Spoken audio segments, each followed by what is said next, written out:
Kenapa? La ilaha illallah itu artinya la ta'ata illa Allah. Tidak ada ketaatan kecuali kepada Allah. Nggak usah manusia, tadi keris saja itu bisa jadi togut. Padahal keris ini benda. Nah, sekarang ada yang lebih sakti daripada keris. Apa? Duit, uang. Maka orang yang tunduk patuh kepada duit itu jadi togut. Duitnya masuk neraka enggak? Enggak. Ada hubungannya duit dengan neraka. Karena neraka itu disiapkan oleh Allah hanya bagi manusia dan jin. Bagi jin dan manusia disiapkan oleh Allah, jadi tidak ada hubungannya dengan, karena yang lainnya itu ghairu mukallaf, tidak ada beban, apalagi duit benda mati. Nah, khalifah itu bisa jadi togut, apalagi punya manusianya ini punya keramat, apalagi manusianya ini punya kekuasaan. Terus bagaimana supaya khalifah tidak jadi togut, uang tidak jadi togut? Bagaimana caranya? Maka kita semuanya harus menghubungkannya kepada konsep la ilaha illallah. Tidak ada ketaatan, tidak ada ketundukan, tidak ada pengabdian kecuali hanya kepada Allah.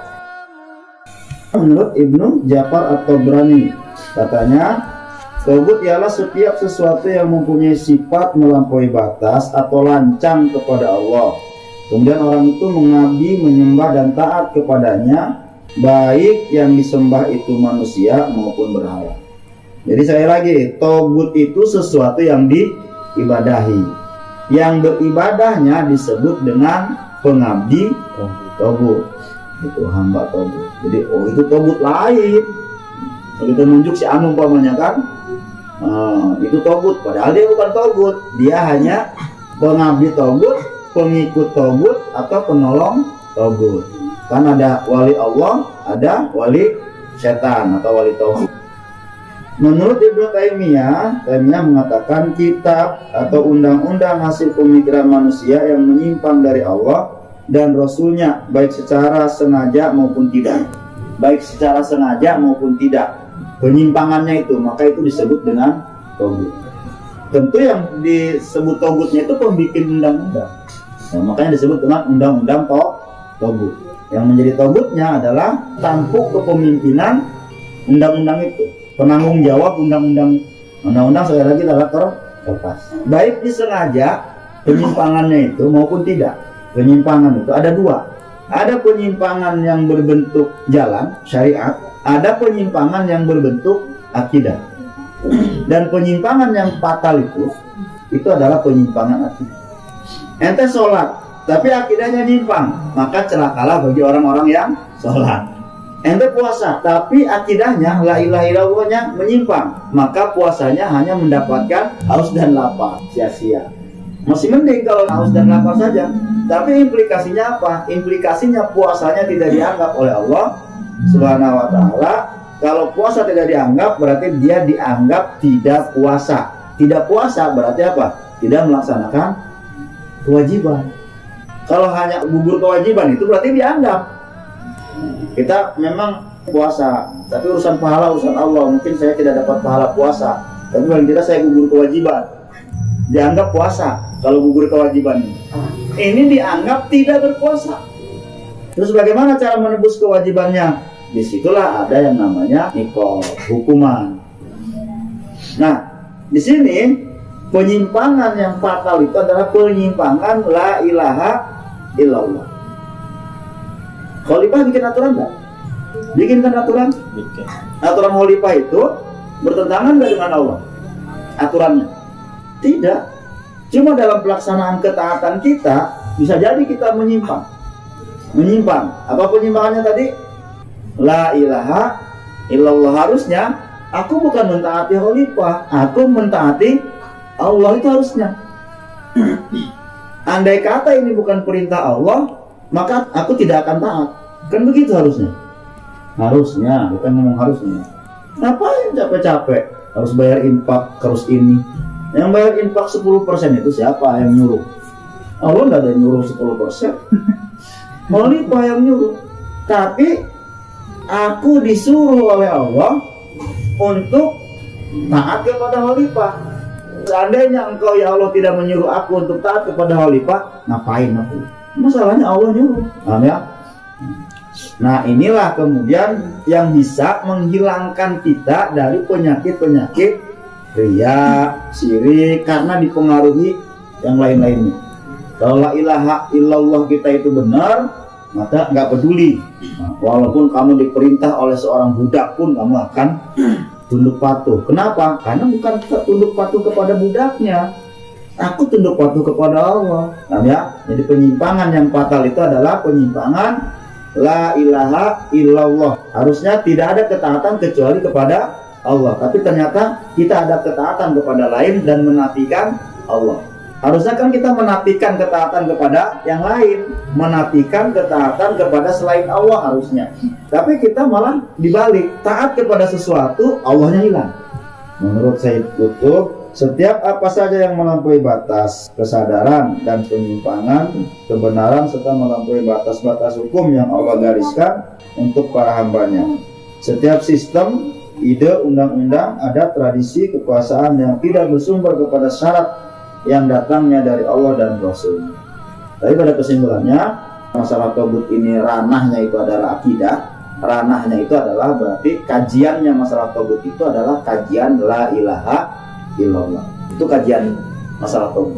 Jadi titiknya di la ilaha illallah. Makanya tadi la ikraha fid din qad tabayyana rusyu minal ghai.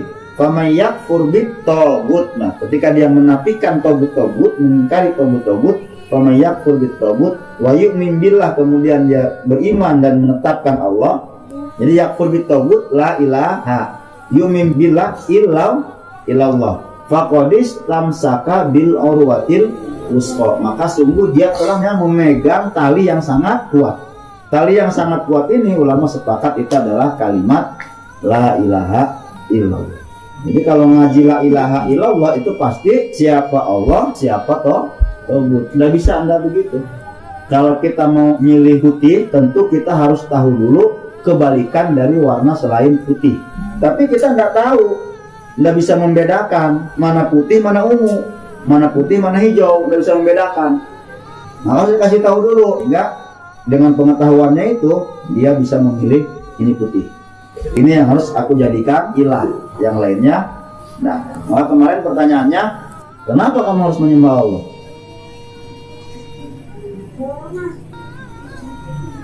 Kenapa kamu harus menyembah Allah? Jawabannya la ilaha illallah, karena tidak ada yang disembah kecuali Allah.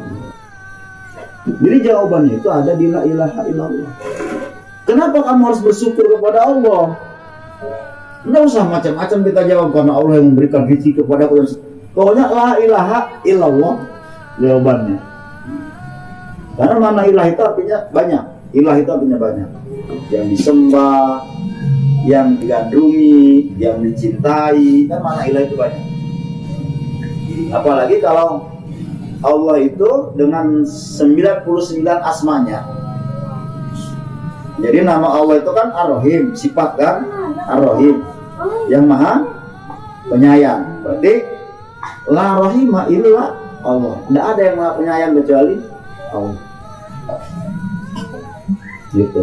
La rahmana illa Allah. Tidak ada yang maha pengasih kecuali Allah. Terus nama Allah Ar-Razzaq, maha pemberi rezeki. La razaqo illa Allah. Tidak ada yang memberikan rezeki kecuali Allah. Maka jawabannya itu pokoknya di ilah. La ilaha illallah. Kenapa kamu nak kerja?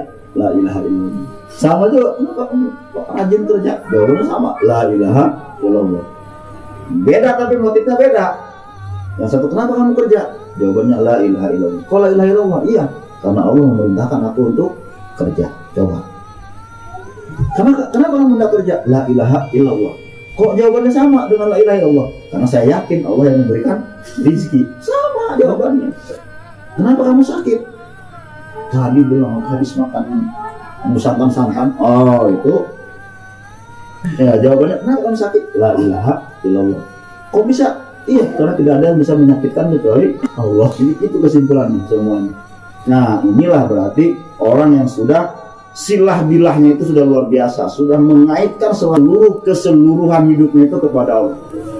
Ini yang disebut dengan orang yang menafikan atau mematikan diri sebelum mati, meniadakan diri sebelum tiada. Memang kita tidak ada kan? Habis itu aja. Perintah agar senantiasa berada dalam sabilillah. Kemarin, nah jalan itu ada dua, ada jalan Allah, ada jalan tauhid. Ada jalan Allah, ada jalan tauhid. Kemudian Allah bentangkan agar kalian sampai kepada Allah Subhanahu wa taala atau kepada tujuan yang sesungguhnya. Kalau di situ tidak ada ilah kecuali Allah, maka juga tidak ada jalan keselamatan kecuali jalan Allah.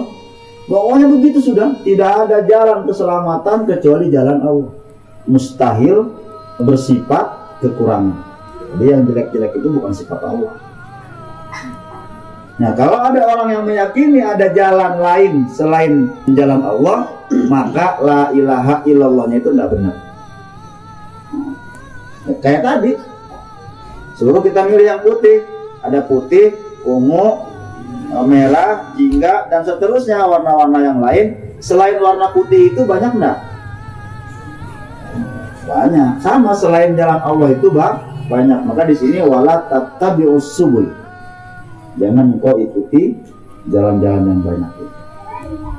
Kewajiban kita untuk mengingkari togut secara akal juga. Nggak usah kita bicara dalil. Secara akal juga. Togut itu kan hamba, sama seperti masa hamba menyembah hamba. Kita menyembah sesuatu yang tidak bisa memberikan manfaat. Dan Nabi Ibrahim itu dakwah kepada Raja Namrud itu hantam aja patungnya itu. Kenapa kamu ini kan? Jawabannya, kenapa kamu harus menyembah sesuatu yang tidak bisa memberikan madarat dan manfaat? Secara akal saja kita, kenapa kok orang itu mau percaya sama kardus, mau percaya sama cincin?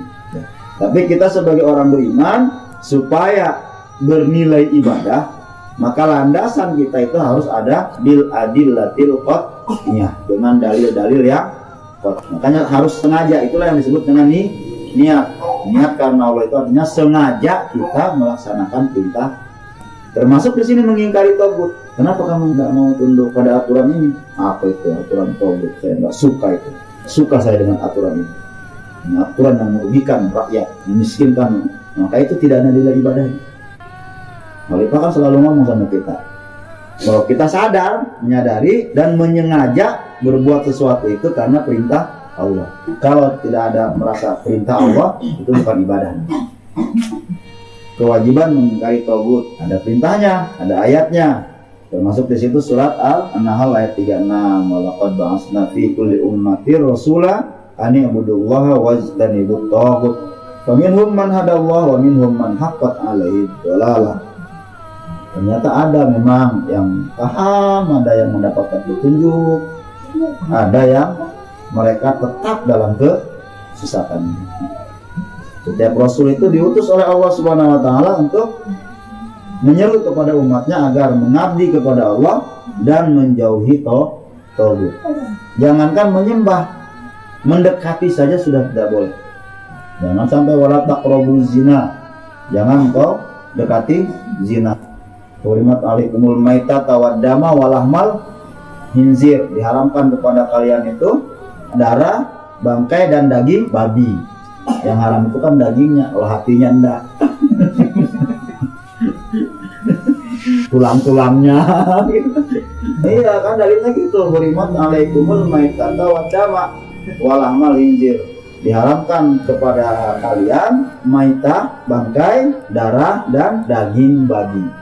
Dalilnya begitu, diharamkan daging babi.